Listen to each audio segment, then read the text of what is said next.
Hello everyone, welcome to Legal Update. Today's topic for discussion is acquittal of death sentenced men.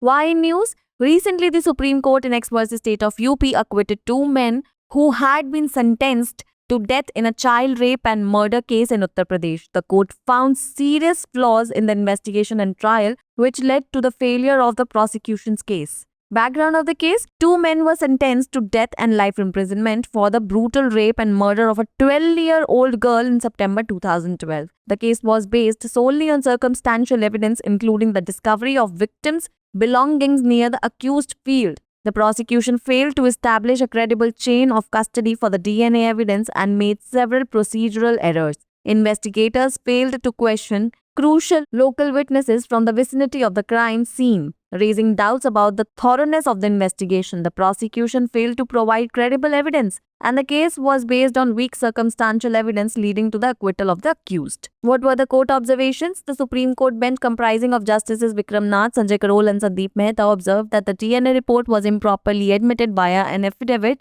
without the scientific expert's examination, violating the CRPC provisions. The prosecution failed to provide documents related to the collection of blood samples from the accused. The investigating officers failed to examine crucial witnesses, including people from the nearby locality where the body was found. The court also expressed its displeasure with the police's lackluster investigation, emphasizing that the case was marred by inconsistencies and procedural lapses. Provision involved is Section 329 of the Bharatiya Nagrik Suraksha Sanhita 2023, which deals with the reports of certain government scientific experts. It allows written reports from specified government scientific experts to be admitted as an evidence in criminal proceedings, thus expediting trials. However, the court retains the power to summon and examine the expert or a deputed officer to clarify their report if necessary. It's the time for practice question. Which of the following was a critical flaw identified in the investigation of the case?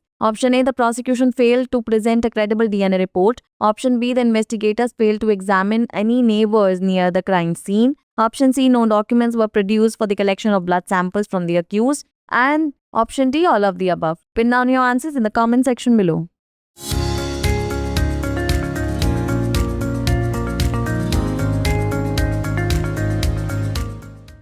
Legal update में स्वागत है आपका। आज का हमारा विषय है मौत की सजा पाए पुरुषों को बरी करना।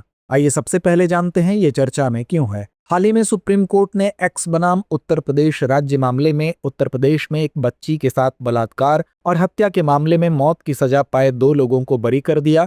अदालत ने जांच और मुकदमे में गंभीर खामियां पाई, जिसके कारण अभियोजन पक्ष का मामला विफल हो गया। तो आइए जानते हैं मामले की पृष्ठभूमि को। सितंबर 2012 में 12 वर्षीय लड़की के साथ क्रूर बलात्कार और हत्या के लिए दो व्यक्तियों को मृत्युदंड और आजीवन कारावास की सजा सुनाई गई थी। यह मामला पूरी तरह परिस्थिति जन्य साक्ष्यों पर आधारित था, जिसमें आरोपी के खेत के पास पीड़िता का सामान मिलना भी शामिल था। अभियोजन पक्ष डीएनए साक्ष्य के लिए विश्वसनीय कस्टडी श्रृंखला स्थापित करने में विफल रहा और उसने कई प्रक्रियागत त्रुटियां की। जांचकर्ता अपराध स्थल के आसपास के महत्वपूर्ण स्थानीय गवाहों से पूछताछ करने में विफल रहे, जिसमें जांच की गहनता पर संदेह पैदा हुआ। अभियोजन पक्ष विश्वसनीय साक्ष्य प्रस्तुत करने में विफल रहा और मामला कमजोर परिस्थिति जन्य साक्ष्यों पर आधारित था, जिसके कारण अभियुक्तों को बरी कर दिया गया। आइए अब जानते हैं न्यायालय की टिप्पणियों को। न्यायमूर्ति विक्रम नाथ, न्यायमूर्ति संजय करोल और न्यायमूर्ति संदीप मेहता की सर्वोच्च न्यायालय की पीठ ने कहा कि डीएनए रिपोर्ट को वैज्ञानिक विशेषज्ञ की जांच के बिना ही हलफनामे के माध्यम से अनुचित तरीके से स्वीकार किया गया, जो सीआरपीसी के प्रावधानों का उल्लंघन है। अभियोजन पक्ष अभियुक्तों से रक्त के नमूने एकत्र करने से संबंधित दस्तावेज उपलब्ध कराने में विफल रहा। जांच अधिकारी महत्वपूर्ण गवाहों से पूछताछ करने में विफल रहे, जिनमें उस इलाके के लोग भी शामिल थे जहां शव मिला था। अदालत ने पुलिस की सुस्त या मंद जांच पर अपनी नाराजगी व्यक्त की तथा इस बात पर जोर दिया कि मामला विसंगतियों और प्रक्रियागत खामियों से भरा हुआ है।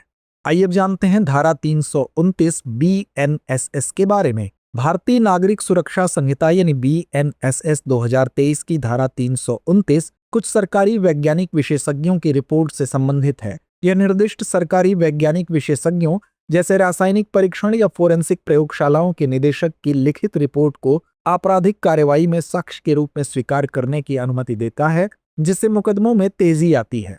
हालांकि न्यायालय के पास यह अधिकार है कि यदि आवश्यक हो तो वह किसी विशेषज्ञ या प्रतिनियुक्त अधिकारी को बुलाकर उनकी रिपोर्ट को स्पष्ट करने के लिए उनसे पूछताछ कर सकता है। तो आइए अंत में नोट करते हैं आज का अभ्यास प्रश्न। मामले की जांच में निम्नलिखित में से कौन सी गंभीर खामी पाई गई?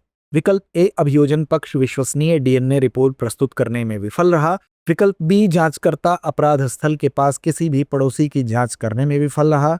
विकल्प सी, अभियुक्त से रक्त के नमूने एकत्र करने के लिए कोई दस्तावेज प्रस्तुत नहीं किए गए। या विकल्प डी, उपरोक्त सभी। तो इस प्रश्न का जवाब कमेंट बॉक्स में देना ना भूलें। धन्यवाद।